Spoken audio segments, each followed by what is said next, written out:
जब आम ने अपना स्वाद खो दिया। राम अपने अम्मा और बाबा के साथ गांव में रहता था। उसके माँजी और पिताजी शहर में काम ढूंढने के लिए गए थे। राम के घर के बाहर एक बड़ा आम का पेड़ था। वो हर साल स्वादिष्ट आम देता था, जिनका सब गर्मियों में मजा लेते थे। राम को आम के पेड़ पर चढ़ना, उसकी शाखाओं से झूलना और अपने दोस्तों के साथ पूरा दिन उसके आसपास खेलना बहुत पसंद था। सावधान रहो बेटा, तुम्हें चोट लग जाएगी, अम्मा अक्सर राम से कहती जब भी वो राम को पेड़ पर चढ़ते हुए देखती। मैं ठीक हूँ अम्मा, राम यही जवाब देता। वह अक्सर किताब पढ़ने के लिए, झपकी लेने के लिए या स्कूल के लंबे कठिन दिन के बाद आराम करने के लिए पेड़ की छांव में बैठ जाता था। अंदर आ जाओ राम, अंधेरा हो रहा है, बाबा रोज शाम को राम से कहते। लेकिन मुझे यहाँ बैठना पसंद है बाबा, राम यही उत्तर देता। ओह, आज कितनी गर्मी है, चलो तुम्हें पानी देता हूँ, राम अक्सर पेड़ से कहता और ट्यूबवेल के पानी से पेड़ पर जोरदार छींटे मारता। राम तो बस पेड़ के चारों ओर ही खेलना पसंद करता था। हम सबसे अच्छे दोस्त हैं, राम अक्सर अन्य बच्चों से कहता। सभी उसका मजाक बनाते, तुम तो बिल्कुल पागल हो, भला पेड़ तुम्हारा सबसे अच्छा दोस्त कैसे हो सकता है, वह अक्सर उससे कहते और उसे चिढ़ाते थे। लेकिन राम ने कभी भी अपने आम के पेड़ का साथ नहीं छोड़ा। कुछ समय बाद माँजी और पिताजी राम को अपने साथ शहर ले जाने के लिए गांव आए। शहर के लिए रवाना होते हुए राम ने अम्मा और बाबा से कहा, मैं आपको बहुत याद करूंगा। हम भी तुम्हें बहुत याद करेंगे बेटा, उन्होंने नम आंखों से कहा। मैं अभी आता हूँ, राम ने बाहर की ओर दौड़ लगाते हुए कहा। तुम कहाँ जा रहे हो बेटा, माँजी ने पूछा। ओह, मुझे आम के पेड़ को अलविदा कहना है अम्मा, उसने झट से जवाब दिया। जाने दो राम, हमें देर हो रही है, पिताजी ने कहा। लेकिन राम तो पहले ही जा चुका था।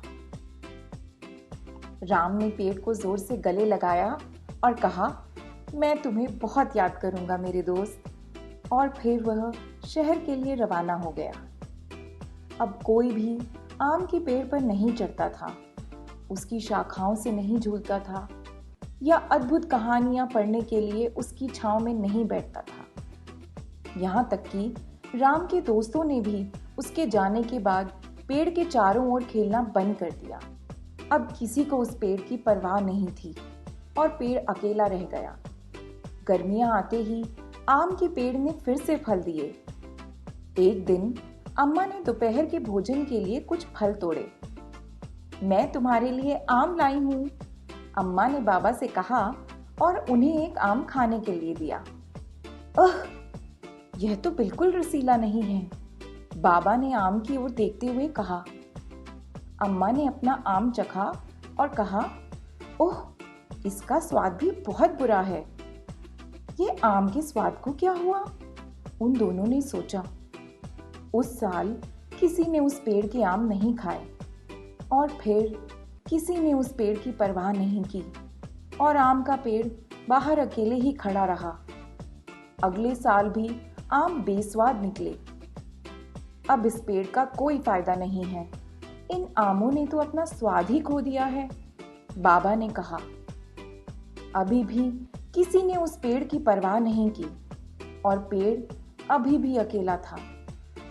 अगले साल राम गर्मियों की छुट्टियों के लिए गांव वापस आया। तुम्हें देखकर बहुत अच्छा लगा, अम्मा और बाबा ने खुशी से कहा। राम भी वापस आकर बहुत खुश था।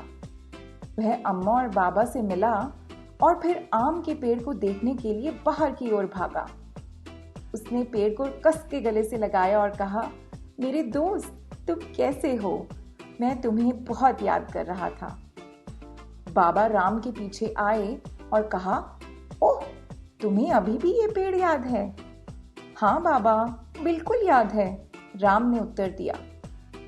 लेकिन बड़ी आश्चर्य की बात है, पता नहीं कैसे इन आमों ने अपना स्वाद ही खो दिया है, अब कोई भी इन्हें नहीं खाता। बाबा ने राम से कहा, ओह, मुझे फलों के स्वाद की कोई परवाह नहीं है बाबा। उसने पेड़ की ओर देखा और कहा। राम तो बस अपने दोस्त को फिर से देखकर बहुत खुश था। आह, मैं तुम्हारी ठंडी छांव में बैठने के लिए कितना उत्सुक था, उसने वहां बैठते हुए कहा।